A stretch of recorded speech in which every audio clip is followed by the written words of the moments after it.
آقای اینفانتینو خجالت بکش. شما تو حریم خصوصی تیمی که قهرمان شده چرا باید یه آدمی که شومنه اضافه کنی؟ اصلا من میگم الان بیا اینو بگیم مهدی. آقای تهران کوشی تو سوراخ موشی کجایی پس ببین خب خیلی بده. یعنی الان من فکر میکنم که این داستان باعث میشه که یه جور اصلا عنوانی اطلاق بشه از این بعد وقتی که مسئولی مدیری کسی بیاد جام بده بگن جام ترامپی دادن. بله که ترامپ آدم سبکیه بلا نسبت بلا تشبیه مثل شوهرعمه‌ها میمونه. این اومد من از خودم بیخود شدم. دیروز سالگرد واقعی ترورش بله. پوز داد که من دارم در کشوری که امنیت داره در استادیوم فوتبال نگاه میکنم. خب در حالی که F5 F35 چیه پرواز داره میکنه به اونا سلام میکنه، اونا تو استادیومن. تیم داوری، همین تیم داوری فینال بله دیر به استادیوم میرسن.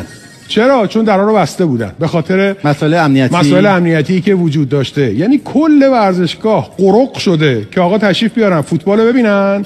بعدم همه جا ادعا کرده که من فوتبال رو دوست دارم، من قبلا فوتبال نگاه میکردم فلان فلان. واقعا من احساس میکنم که باید یه تست روانی بده این آدم. نه این آدم نه، پالمر رو نمیگم، عکسش یهو اومد، منظورم ترامپه. واقعا باید تست روانی گرفته بشه. این که شما این جنگنده ها میان رئیس فدراسیون میخوام ببینم فوتبال رو داری به چی گره میزنی؟ آدم احمق تر. یعنی شما اینفانتینو بغلت بعد سلام نظامی میذاری، جنگنده ها میان، مثلا چه ربطی داره؟